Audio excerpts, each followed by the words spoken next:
Assalamualaikum warahmatullahi wabarakatuh dan salam sejahtera. Yo, apa khabar semua murid-murid tahun 6? Cikgu harap semuanya berada dalam keadaan sihat walafiat. Dan hari ini cikgu nak ajak kamu semua untuk belajar, bukan sahaja untuk selesaikan masalah hidup kita semua, tapi kita nak selesaikan masalah berkaitan dengan perimeter dan luas. Jom kita belajar. Objektif pembelajaran kita pada hari ini adalah untuk belajar berkenaan 8.2 bentuk dua dimensi, di mana kamu akan dapat menyelesaikan masalah harian yang melibatkan perimeter dan luas gabungan bentuk dua dimensi. Kelas, kita mulakan pembelajaran kita pada hari ini dengan satu persoalan. Apakah itu perimeter?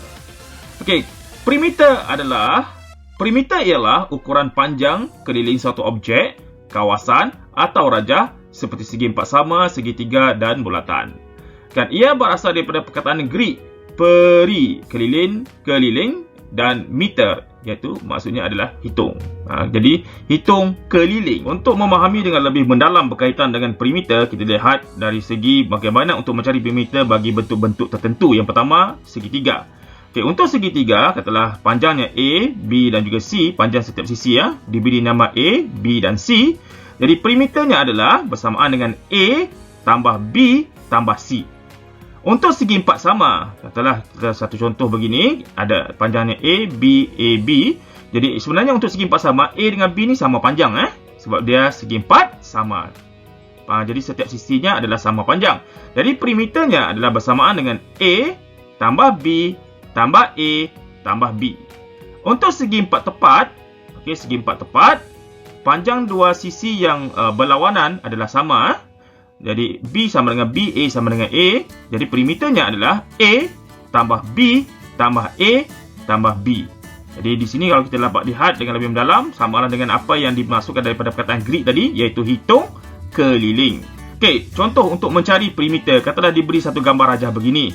Ada segitiga, ada segi empat sama dan ada satu segi empat tepat. Okey, jadi langkah yang pertama, cari panjang sisi yang tidak bercantum yang belum diketahui. Okey, kalau kita lihat di sini, untuk mencari perimeter di sebelah dalam setiap sisi ini jangan kita kira ataupun jangan kita ambil kira dalam perhitungan kita. Okey, jangan ambil kira. Jadi yang kita nak cari, kalau kita cari sisi yang tidak bercantum adalah bahagian ini. Contohnya EF kan. Okey, jadi di sini panjangnya adalah 4 cm. Macam mana kita dapat tahu 4 cm? Sebab kita tahu ini adalah segi empat sama. Di sini BE, panjang BE adalah 8 cm. Jadi kamu nampak tak satu calit ni? Jadi satu calit ini maksudnya panjangnya adalah sama panjang. Okey, jadi ini kalau ini 8 cm, maksudnya bahagian ini adalah sisi BC pun adalah 8 cm. Jadi 8 tolak dengan 4, di sini 4 kan? Jadi kita akan dapat EF ini adalah 4 cm. Okey, seterusnya sisi di sebelah sini DH. Untuk DH adalah sama dengan FG, iaitu 12 cm. Manakala CD adalah sama dengan BE, iaitu 8 cm. Dan AC adalah 8 cm. Macam mana kita tahu 8 cm? Sebab kita lihat calit ni. Ini. Jadi bila kita lihat di sini, jadi kita tahu bahawa ini adalah panjang sisinya adalah sama, adalah 8 cm. Okey, yang kedua, tandakan titik permulaan. Okey, ingat bila kita nak mula mengira perimeter, yang terbaik adalah kita tanda satu titik permulaan. Okey, contohnya kamu boleh pilih di sini, kamu boleh pilih di sini. Tapi cikgu sendiri secara peribadi, cikgu lebih suka di sebelah atas kiri. Okey, sebelah atas kiri. Cikgu lebih suka begitu. Okey, kelas seterusnya, langkah yang ketiga, bina ayat matematik dengan panjang setiap sisi yang dilalui mengikut arah jam.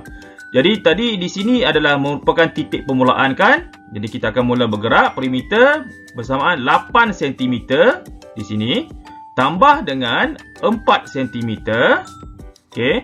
Kemudian tambah dengan 12 cm, tambah dengan 4 cm, tambah lagi pusing ikut arah jam tambah 12 cm, kemudian tambah 8 cm, tambah lagi dengan 8 cm. Dan last sekali, yang terakhir sebelum sampai kepada titik permulaan yang asal, tambah dengan 10 cm. Jadi kita ikut jalan dia tu. Pelan-pelan kita ikut jalan dia sampailah kita ke titik permulaan yang asal. Ingat, ikut arah jam. Dan jangan berundur 2 kali. Kadang-kadang kesilapan utama murid adalah bila dia kira sisi yang sama itu berulang kali. Contohnya dia tambah 8 sini. Dia tambah lagi 8, dia tambah lagi sekali 8. Sebab berulang-ulang, dia tersilap kira. Okey, jadi jawapan dia selesaikan secara langkah yang keempat, selesaikan dengan mencari jumlah hasil tambah. Jadi kita dapat 6 cm bila kita tambah kesemuanya. Jadi perimeter gabungan bentuk adalah 66 cm. Okey, ini contoh untuk selesaikan masalah perimeter. Contohnya, Encik Naim ingin menghias sekeliling bumbung rumahnya dengan lampu warna-warni seperti rajah yang ditunjukkan. Berapakah panjang lampu warna-warni yang diperlukan? Okey, jika 1 meter lampu itu berharga RM10.50, berapakah kos lampu tersebut? Jadi ini pandangan atas daripada pandangan atap lah. Jadi kita lihat kalau di sini lebarnya adalah 47 meter, dan panjangnya adalah di sini 3.1 meter dan di sebelah atas ni 3.9 meter. Okey kelas. Kita sambung, kita lukis kembali bentuk atap dia dalam keadaan yang lebih mudah, iaitu satunya di sini bentuk dua bentuk segi 4 tepat. Okey, 2 bentuk segi 4 tepat. Okey. Jadi kita kena cari sisi yang tidak diketahui di sini. Kita tidak nampak, iaitu yang pertama 3.1 meter. Macam mana kita tahu 3.1 meter? Sebab dia sisinya sama dengan sisi yang berlawanan di bawah ni 3.1 meter. Di sini pun 3.9 meter. Macam mana kita tahu? Sebab sama dengan sisi yang berlawanan. Okey, di sebelah kanan ini, okey, kalau kita lihat di sini kita tidak tahu kan sisinya, tetapi yang kita tahu adalah panjang sisi di sini apabila ditambah dengan panjang sisi di sini adalah sama dengan panjang sisi di sebelah kiri ni. Jadi tidak perlu kita tahu secara akurat berapa panjang dia, kita terus je kita buat lurus. Kita tahu sudah bahawa hasil tambah ini dan ini adalah 4.7 meter. Okey, jadi kita sudah dapat semua maklumat. Kita terus mengira warna biru ini 3.1 meter ikut arah jam Jadi kita cikgu mulakan daripada sini. Tambah dengan 3.9 meter, tambah 4.7 meter, tambah 3.9 meter, tambah 3.1 meter dan last sekali tambah 4.7 meter. Jadi kita dapat 23.4 meter. Jadi untuk kos, soalan seterusnya, untuk kos 1 meter bersamaan dengan RM10.50, kos yang perlu ditanggung. Jadi kalau 23.4 meter, jadi 23.4 darab RM10.50. Jadi kita dapat harganya adalah RM245.70. Kos yang perlu ditanggung oleh Encik Naim untuk memasang lampu dilap-lilap lah di sekeliling ni. Kalau time raya ke apa kan. Okey, seterusnya, apakah itu luas? Luas ialah kuantiti fizikal yang menyatakan saiz untuk sebahagian permukaan. Untuk memahami dengan lebih mendalam berkaitan dengan luas, kita lihat macam mana nak mengira luas bagi beberapa bentuk. Yang pertama, bentuk segitiga. Okey, untuk bentuk segitiga begini. Okey, jadi cara untuk mengira luas bagi bentuk segitiga adalah luas bersamaan dengan tapak darab dengan tinggi. Okey, di sebelah bawah ini yang berada di atas tanah ini dipanggil, bila segitiga itu berdiri begini, berada di atas tanah begini. Okey, yang ini kita panggil sebagai tapak, macam tapak kaki kita lah. Okey, kemudian ini adalah tinggi. Tinggi adalah daripada tapak hingga ke hujung. Okey, jadi tapak darab dengan tinggi bahagi dengan 2 ataupun C darab D bahagi dengan 2. Untuk mengira luas bagi segi empat sama, okey, segi empat sama, kalau dalam konteks segi empat sama, A dengan B ni sama panjang lah. A dengan B ni sama panjang. Okey, luas ialah panjang darab dengan lebar, okey, bersamaan dengan A darab dengan B. Ingat di sebelah bawah ini dipanggil sebagai panjang, daripada bawah hingga ke atas ni sebagai lebar. Jadi panjang darab dengan lebar bersamaan dengan A darab dengan B. Untuk segi empat tepat pun sama juga, iaitu luas bersamaan panjang darab lebar bersamaan A darab dengan B. Jangan pula kamu pergi buat A darab B darab A darab B. Jangan, salah. A darab dengan B sahaja. Panjang darab dengan panjang darab dengan lebar. Okey, untuk segitiga ni kenapa per 2? Sebenarnya untuk segitiga ni kenapa dia per 2? Dia sebenarnya adalah separuh daripada segi 4. Jadi bila separuh maksudnya kita kira macam inilah, A darab dengan B, kemudian kita bahagi dengan 2. Jadi ini tapak, ini tinggi, kemudian kita bahagi dengan 2. Okey, begitu. Itu sebab dia bahagi dengan 2 kan? Okey, untuk mencari luas, contohnya diberikan satu segi 4 bentuk gabungan. Diberi satu bentuk gabungan begini. Okey, kita nak diberikan beberapa sisi sudah diketahui, tapi ada sisi yang tidak diketahui. Okey, kita tengok langkah-langkahnya. Langkah yang pertama, tandakan setiap bentuk dua dimensi yang berbeza dengan abjad. Di sini cikgu tandakan P, di sini cikgu tandakan Q, di sini cikgu tandakan sebagai R. Kita beri nama setiap satu ni, kita beri nama. Okey, kemudian yang kedua, cari panjang sisi yang belum diketahui. Jadi sisi yang pertama belum diketahui di sini, 8 cm. Ini diperlukan sebab ini adalah tinggi segitiga. Okey, macam mana kita tahu 8 cm? Sebab kita lihat ni calit ni. Ni ada satu calit, sini satu calit, bermaksud sisi ini adalah sama panjang. Kemudian di bawah ini pun sama, 8 cm. Macam mana kita tahu 8 cm? Sebab inilah satu calit ni. Bila satu calit, bermaksud panjangnya adalah sama. Okey, seterusnya langkah yang ketiga, cari luas setiap bentuk. Okey, luas P yang pertama. Kan senang bila sudah ada nama. Bersamaan dengan tapak darab dengan tinggi bahagi 2. Jadi 8 darab 8 cm darab 8 cm bahagi 2. Jadi 64 cm kuasa 2. Bahagi dengan 2, kita akan dapat 32 cm persegi. Okey, disebut sebagai persegi. Kemudian untuk luas Q sama dengan panjang darab lebar. Panjang darab lebar.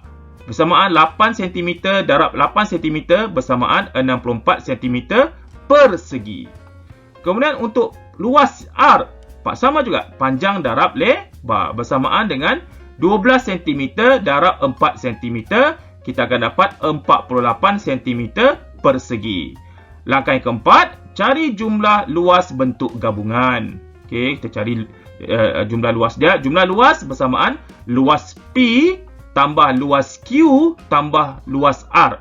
Bersamaan 32 cm persegi tambah 64 cm persegi tambah 48 cm persegi bersamaan dengan 144 cm persegi. Okey, kelas, sekarang kita nak cuba untuk selesaikan satu masalah luas. Contohnya, lantai sebuah pejabat hendak dipasang dengan kapet seperti yang ditunjukkan pada bahagian berlorek dalam rajah di atas. Okey, ini lantai. Okey, kawasan berkapet ialah 80% daripada keluasan lantai pejabat.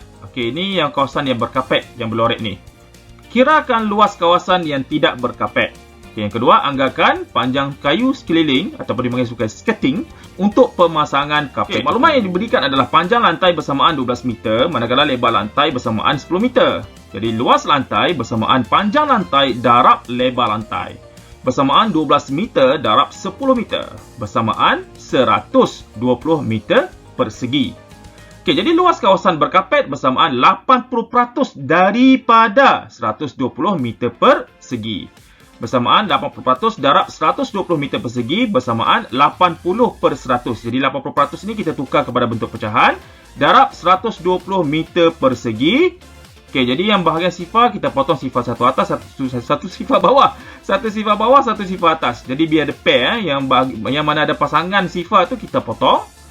Bersamaan dengan 8 darab 12 meter persegi bersamaan 96 meter persegi. Jadi luas kawasan tidak berkapet bersamaan luas lantai tolak luas kawasan berkapet. Jadi luas lantai 120 meter persegi tolak 96 meter persegi, iaitu luas kawasan yang berkapet. Jadi bersamaan 24 meter persegi, iaitu luas kawasan yang tidak berkarpet.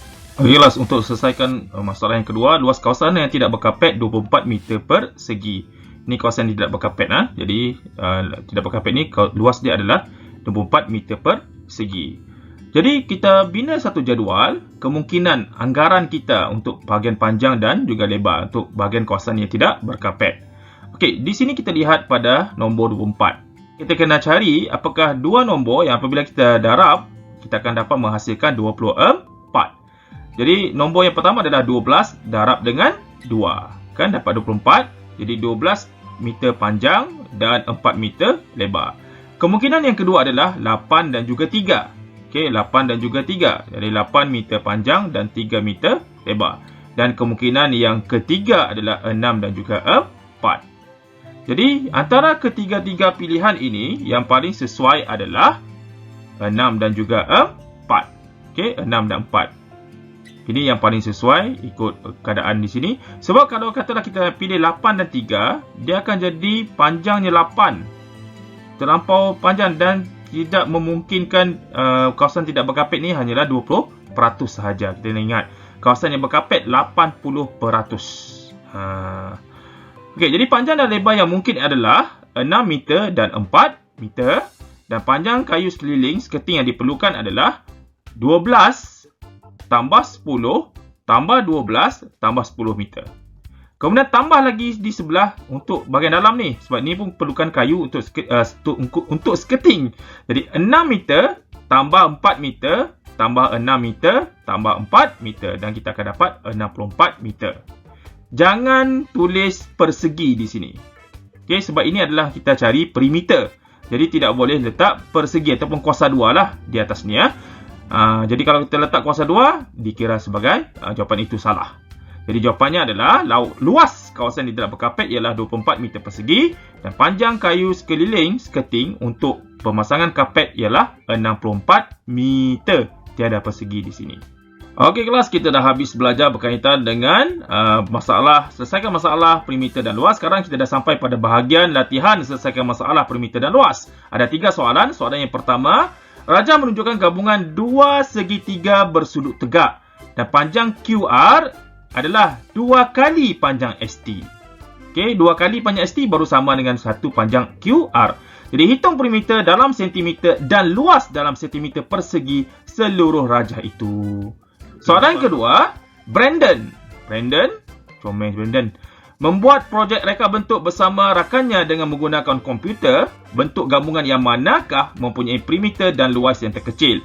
Maksudnya kita kena kira perimeter dan luas bagi bentuk yang pertama. Dan kita kena kira juga perimeter dan luas bagi gabungan bentuk yang kedua. Baru kita buat comparison ataupun perbandingan. Okey, soalan yang ketiga. Kawasan yang berloret dalam rajah di atas. Ni warna hijau ni menunjukkan bahagian yang akan dijadikan kawasan ternakan haiwan. Jadi perimeter kawasan yang berloret, perimeter dia ni ialah 50 meter.